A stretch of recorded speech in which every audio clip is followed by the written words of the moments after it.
It's Brian Lutschmeyer, Chair of NADP, and I am joined today by a special guest, Caroline Huntley. Hi, Caroline. Hello, hi Brian. Hi, thank you for joining me. There's a very good reason why I've asked Caroline to join me for this video, and it's a very important reason. The reason being, um, I have now been chair of NADP for coming up to 3 years, and time has flown, the world has changed, the pace of work has changed, and our lives have inherently changed as a result of all of those things. Clearly, I don't have to go into detail as to why, because we've all had very similar experiences, I am sure. However, going back to the fact that I'm coming to the end of my tenure of 3 years, I want to introduce you to Caroline, who will be from the 23rd of June, which is a Wednesday, 2021, will be the incoming chair of NADP. And I'm absolutely delighted to welcome Caroline into that role. Oh, thanks very much. I'm looking forward to it, I have to say. You will be wonderful, Caroline. And I think one of the things that I want to share with our membership and others, partners included, is the continuity and consistency of handover. So one of the things that myself and Caroline have been doing and will continue to be doing is ensuring that there's some sense of continuity of both me moving away from the leadership role and Caroline moving into the leadership role from the 23rd of June. As I mentioned before, I think it's wonderful. And I will add the election for Caroline becoming chair was held with the board of directors around about 4 to 6 weeks ago. Is there anything you wanted to add to that, Caroline? Have I missed anything? I don't think so. I think it's a great pleasure for me to get the opportunity to speak to the NADP membership at this stage and hopefully give you an idea of where I've come from and what I'm thinking, what I've got in mind, and so on for my tenure as chair of NADP. Excellent, excellent. Thank you, Caroline. So I've got a few questions. And feel free to answer them as you would like to, Caroline, and do feel free to ask me any questions as we go through, as we've discussed previously. So I suppose the first question, I think this will be great from a membership point of view, who will know you, I'm sure, from being on the board of directors, and also your role in the sector. And I know that you've got a huge raft of experience and knowledge. So I suppose my first question, which is the logical first stepping stone, can you tell us a little bit about yourself, including perhaps your professional journey to this point and what your core working role is alongside becoming chair of NADP? Yeah, sure. So I've worked in the disability sector as such for all my working life pretty much. I started out selling IT, so what we would now call assistive technology, back in the 80s when it was a thing, not brand new, but quite new to a lot of people. I was a speech therapist then for 10 years, working in a school for children who were described then as having complex needs. And my, I suppose, augmentative communication was my specialism. Worked in employment as well along the way, getting disabled people into work and working with employers and potential employers. And then in 2012, I joined the University of the Arts London. So that's my first and only higher education institution I've worked for, as one of the managers in the disability service there, initially operations manager and then deputy manager. And I've also been head of our service as well for a couple of years to cover 2 consecutive terms of maternity leave, back as deputy manager now, which in a way is helpful and gives me time to focus on things like working with NADP. So it's varied over the years professionally, but has kind of in common the thread of disability. I also did my MA in Disability Studies at Leeds University. A lot of you will be familiar with that course, and I graduated from that in 2003, and that was quite a big influence on my life and my career.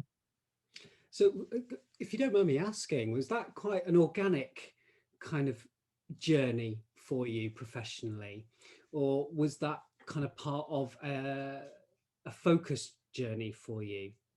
A bit of both, I Okay. would say, really.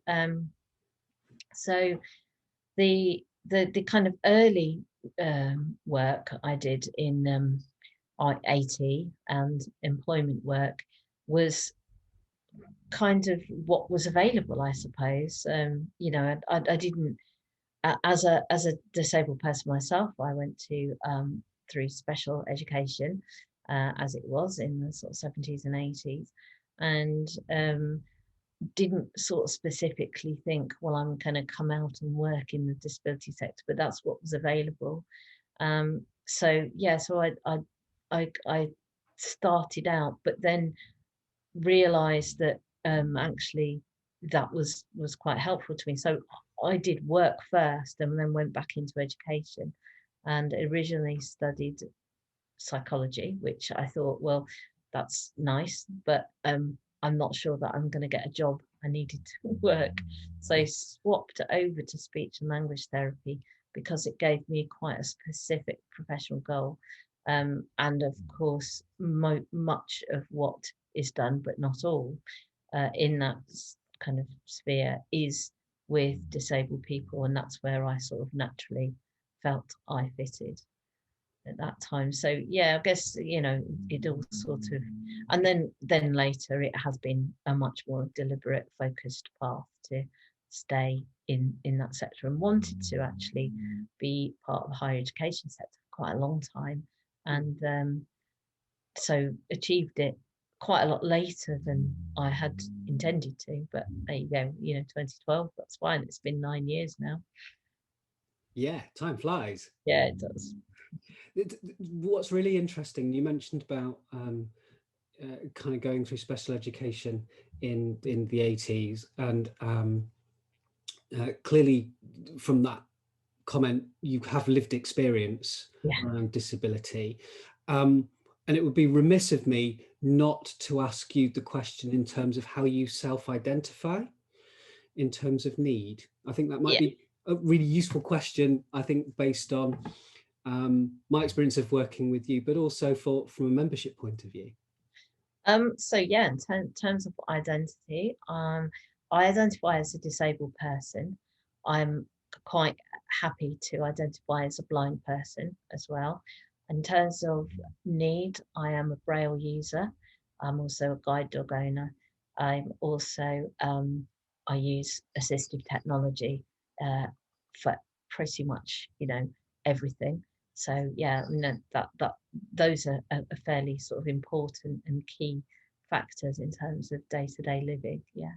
Yeah, I think there was a reason for me asking that question, because I think what is really key, I think, from a sector point of view, is understanding the lived experience of disability, and I think welcoming you into the chair role offers that opportunity in a very real way. And thinking about your experience and where you talked about kind of the assistive technology and your use of them on an everyday basis, but also your journey through education yourself with that lived experience, and also kind of working in the higher education sector since 2012, as you previously mentioned, clearly demonstrates the raft of knowledge and experience. And I would add, I'm going to use the word passion for the subject matter itself. Would that be right? Yeah, that's true. And I would say that part of my passion is for not just the sort of my lived experience, because that's quite specific, if you like, but the wider political experience, and the experience that is kind of then manifests itself in political movements and, you know, disabled people's rights, and how that has changed as well in my lifetime, and how NADP actually are working with those kind of issues, as well as the day-to-day and the very kind of practical issues of being in higher education.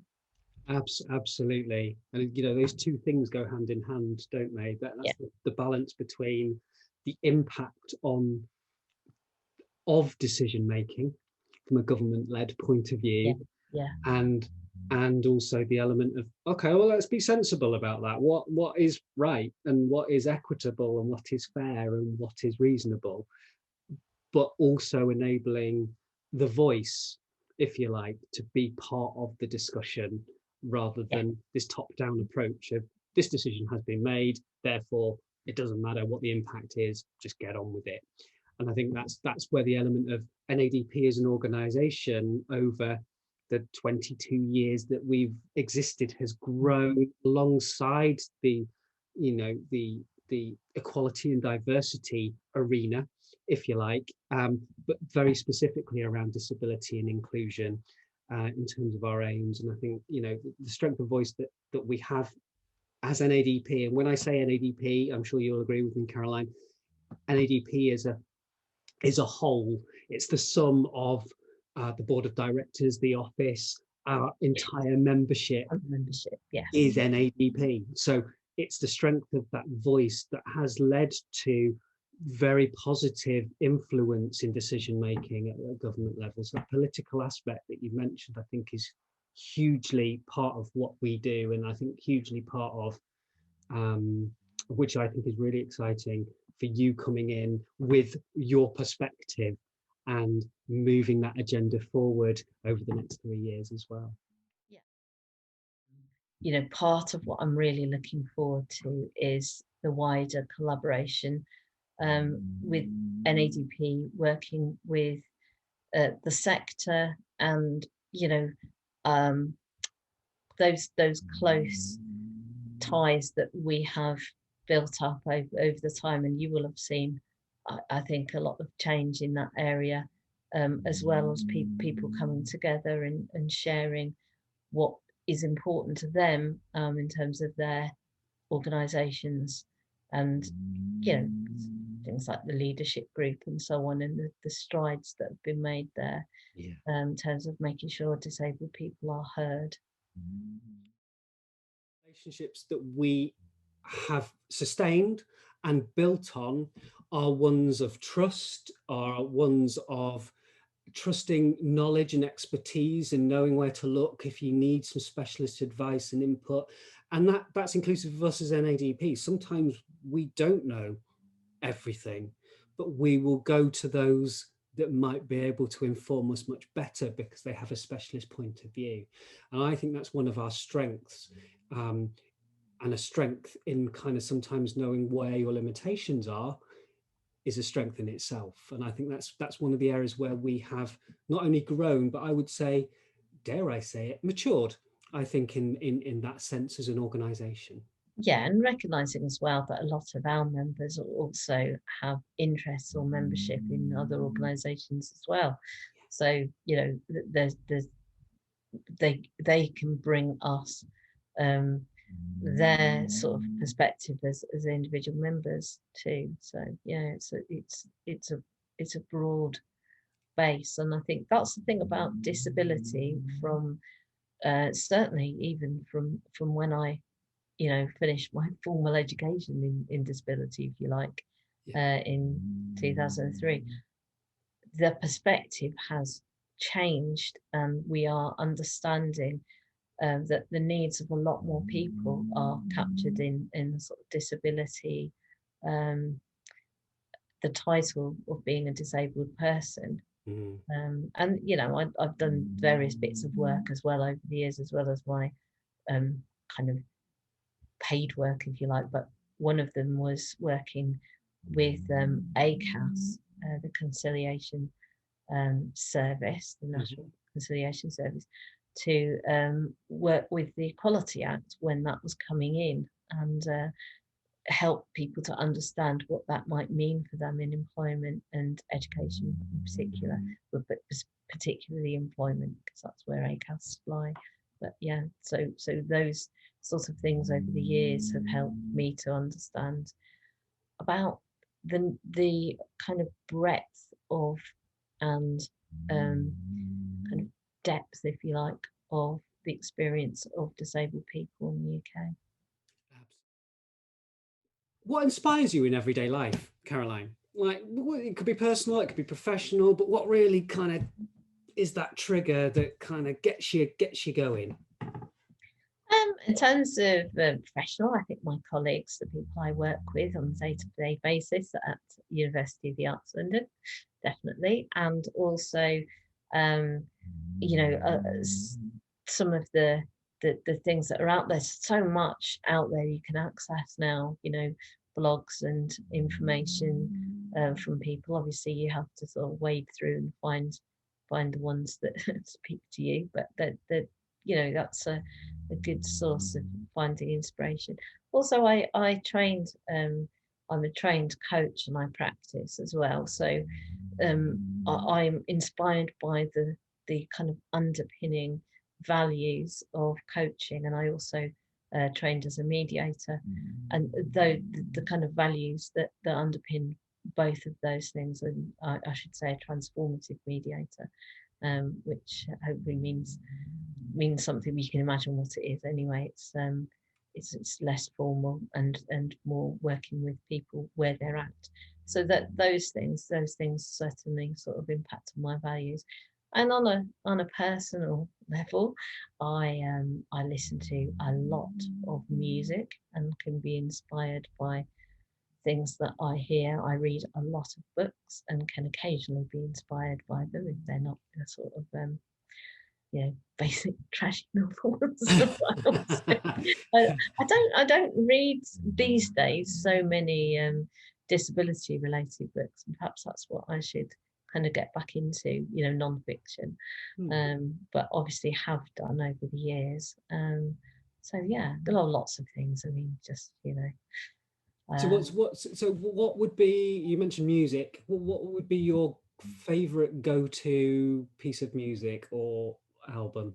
Well, so I listen to folk music most of the time. That's my specialism. I do radio outside outside working life, Yeah. and so I do a few different shows, but folk is my kind of area of knowledge, and so I would probably, my go-to, I don't know, it's a hard question. I was saying to someone the other day that something they'd asked me to play was in my top 50, and I thought, well, that's good. They said, oh, well, that doesn't sound very high. I said, oh no, I've got a top 10,000, that's right. So I don't know, but I listened. I mean, artists at the moment I really like, who are particularly sort of inspired by nature. So people like Nancy Kerr comes out of Sheffield, and the work that the music she makes, and people who are inspired by their own experiences. So people like Claire Dunlop, I think, is probably one of my favourite artists as well. He's also Derbyshire based, as am I. Yes. I have, work on an internet radio station, and that's, you know, as a proper DJ playing music, and my station is Ultimate Radio, and I also work on a local community station here in Derby called Derby Sound. So yeah, it does keeps me occupied outside working hours. So a very exciting time for NADP, and using our finances really carefully to not only remain stable, having gone through the recent CIC status that we are now in. Hooray! I'm doing that for Lynn because Lynn's done lots and lots of work, Yeah, and absolutely. lots of patience in order to kind of get us to this point. But it's potentially an exciting time moving forward, despite the, you know, some of the ongoing challenges around DSA reform and the continuing conversations around assistive technology assistive software tender and procurement, etc. But for you, Caroline, kind of moving into the role, what do you hope to bring to the membership and the organisation in your time as chair? I hope to start to, work on all the great things that we've done actually over the last short while, the things that you've just mentioned, and sort of move those into a place that really benefits our members. So looking at, for example, more CPD. CPD is one of the things that I've done quite a lot of as a NADP board member. I was the lead for the CPD group. So I know that work has already started, thinking about how we can make best use of resources to provide our membership with more opportunities for development, and finding out really what you want, what you need, what you can do, and making some of that really accessible cost wise. So free webinars, you'll have noticed we've started those. And things like that, and having more staff resource, we can build on that to kind of involve people, the countries. Obviously we've now got directors for Scotland, we've got advisors to the board from Scotland, Northern Ireland and Wales. We've had Christine from Wales for some time, but so really making sure that we reach all our members and get feedback from everybody, as well as our international members as well. But having advisors from the UK countries, I think will enable us to really build on our knowledge of our membership in the broadest possible way. In terms of representing the membership voice, which, as you know, is absolutely core in the chair role, we are an ADP. I think I continually say that, and I genuinely have that as a belief.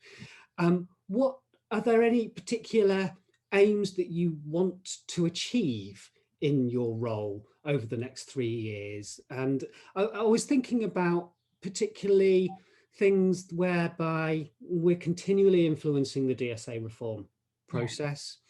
Yeah. We have developed a very strong, close level of communication and partnership with the recently formed, so within my tenure, Disabled Students Commission. And we now have a formal representative from that commission. One of the commissioners is Patrick Johnson, who works for the University of Law. And we know that those relationships are strengthening, and as such, so is our voice. Are there any elements in that or alongside that you think you hope to achieve over the next 3 years in representing the membership? So I think that collaborative aspect that you spoke about, and creating a voice for the sector that is NADP, but other the organisations as well, and being truly representative, not just of our members and the membership of other groups, but the students, of course, that we work with, and being able to get the best possible outcomes. We know that there are going to be reforms, there always are, and changes, but that we are truly become, at the heart of the decisions that are made, the heart of the involvement, and that we actually get some influence on in that, which we have to fight less hard for, perhaps. And we may not be able to change outcomes, but we might be able to sort of manage some of the impact more effectively through our members if we are well informed and have, I don't know, the opportunity to represent the views fully. At least we will feel like we have tried. I just wondered about your reflections on on your time on the board, if you like, and as chair of NADP. And again, summing up in just, a few words, the things that have perhaps given you the most pleasure over the last few years of board and board membership and chairship. Oh, that's a great question. Yeah. Do you ask me to sum it up in a few words? Yeah. I'll do my best. Okay, so I'll start with, I think one of my drivers has always been people orientated. I've always worked with people. Going back to the late 90s, I started off working in social care, community care, working with the elderly and the infirm, disabled community groups, and then moved into education. I actually nearly went into nursing, and there was this kind of very similar to your position, where it's like a lot of my pathway through life has been organic, and some of it has been considered.